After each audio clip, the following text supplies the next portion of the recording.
Welcome back. The Millennium Challenge Corporation, the U.S. government's main development fund, has signed a $524.7 million investment compact with Côte d'Ivoire to build schools and improve roads around the busy port in the commercial capital, Abidjan. The 5-year compact was signed at the State Department between Côte d'Ivoire's President Alassane Ouattara and Jonathan Nash, the MCC's acting chief executive. MCC investments are aimed at showcasing countries with good policies, and the body's seal of approval is meant to attract foreign investors. Split from 2002 to 2011 between rebels in the north and government forces in the south, Côte d'Ivoire has since become one of the world's fastest growing economies and is regularly cited as a model of post-conflict renewal. And Tullow Oil PLC has raised its production guidance, aided by higher output from its TN and Jubilee fields in Ghana. The company now expects full-year West African net oil production, including production equivalent insurance payments, to come in at 85,000 to 89,000 barrels of oil per day, compared with its prior guidance of 78,000 to 85,000 barrels per day. Full-year gross production guidance from Jubilee was raised to around 89,000 barrels per day, while production from the multi-billion-dollar TN deepwater oil and gas project is now expected to exceed the original guidance of 50,000 barrels per day. In September, the International Tribunal for the Law of the Sea drew an ocean boundary favoring Ghana in a maritime border dispute with neighboring Ivory Coast, opening the way for development drilling to resume on the TN project. Well, the Minister of State for Petroleum, Ibe Kachiku, says private investment and developing the nation's resources would help solve a range of challenges facing the industry, including threats of militant attacks in the restive Niger Delta. According to him, there is need to develop the country's oil to deliver on promises of more cash for the region, which rights groups say has long suffered from pollution and poor investment, despite being the source for much of Nigeria's oil output. Of the park developments that we're seeing for those areas. The Minister of State for Petroleum, Ibe Kachiku, says he will visit the Niger Delta this week in a bid to stave off a threat of more insurgent attacks in the area.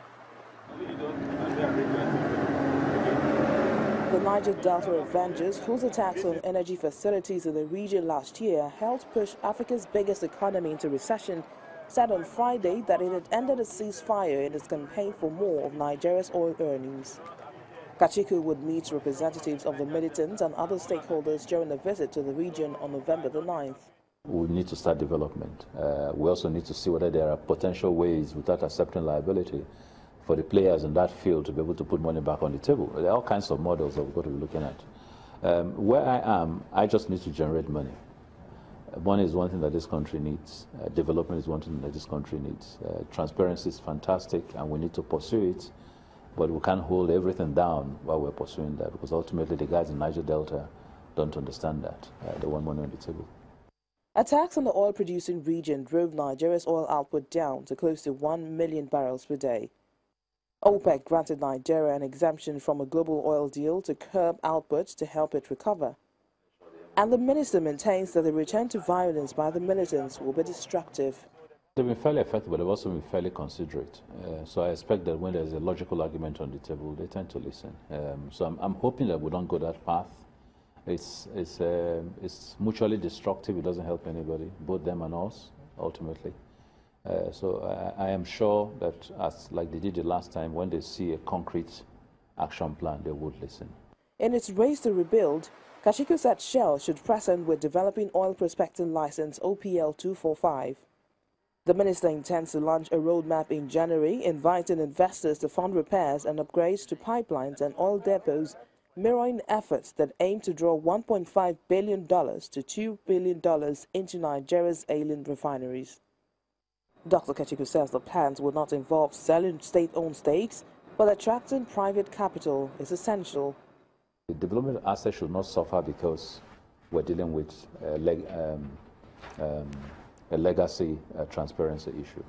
So in 245, for example, if there are monies left on the table or under the table that need to be paid, we need to look at that. But that's going to be determined by cost of competent jurisdiction.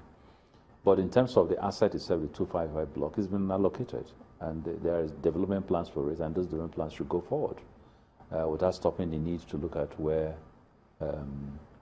whatever was done wrong and that needs to be right. Nigeria has called for early talks to renew oil licenses held by Shell, Total and others. Licenses for several key fields expire in 2 years, and oil firms are typically reluctant to make big investments without long-term assurances. The minister says talks could be concluded by the first quarter of next year, although negotiations that are handled by the Department of Petroleum Resources had not yet started. In the meantime, oil prices dipped today as Chinese crude imports fell to their lowest level in a year, although traders say that overall markets remained well supported, largely due to OPEC-led supply cuts. The market was eyeing growing tensions in the Middle East with concern, keeping a cautious tone on trade. Brent futures, the international benchmark for oil prices, were at $63.55 per barrel, down 14 cents, but still not far off a near 2.5-year high of $64.65 a barrel reached earlier this week. U.S. West Texas Intermediate crude was at $56.99 per barrel, down 21 cents from their last settlement, but also still not far off the $57.69 a barrel reached earlier this week, the highest since July 2015.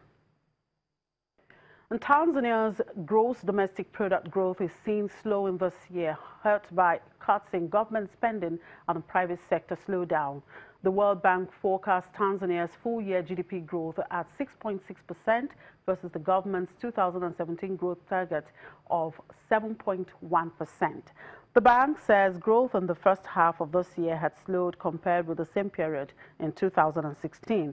While the economy remains one of the highest performers in the region, real GDP expanded at a slower rate of 6.8% in the first half of 2017 compared to 7.7% over the same period in 2016. And finally, ride-hailing service Uber Technologies Incorporated is growing rapidly in sub-Saharan Africa and considering moves into more markets despite sometimes violent opposition from metered taxi drivers. Uber's service has triggered protests by rivals from London to New Delhi as it upends traditional business models that require professional drivers to pay steep licensing fees to do business. Uber says it's in talks with governments, regulatory authorities, and metered taxi associations across the continent to address grievances that have seen some of its contract drivers attacked from Kenya to South Africa. Uber, which operates in Nigeria, Kenya, Ghana, Tanzania, Uganda, and South Africa, has around 15 million drivers globally and is struggling to meet demand in Africa for drivers to become contractors. The service, which launched in sub-Saharan Africa in 2013, is looking to new markets in Senegal, Ivory Coast, Mauritius, and the wider Southern African region. And that's it on the program for today. Thank you very much for watching. I'm Chimeze Obi Uwago.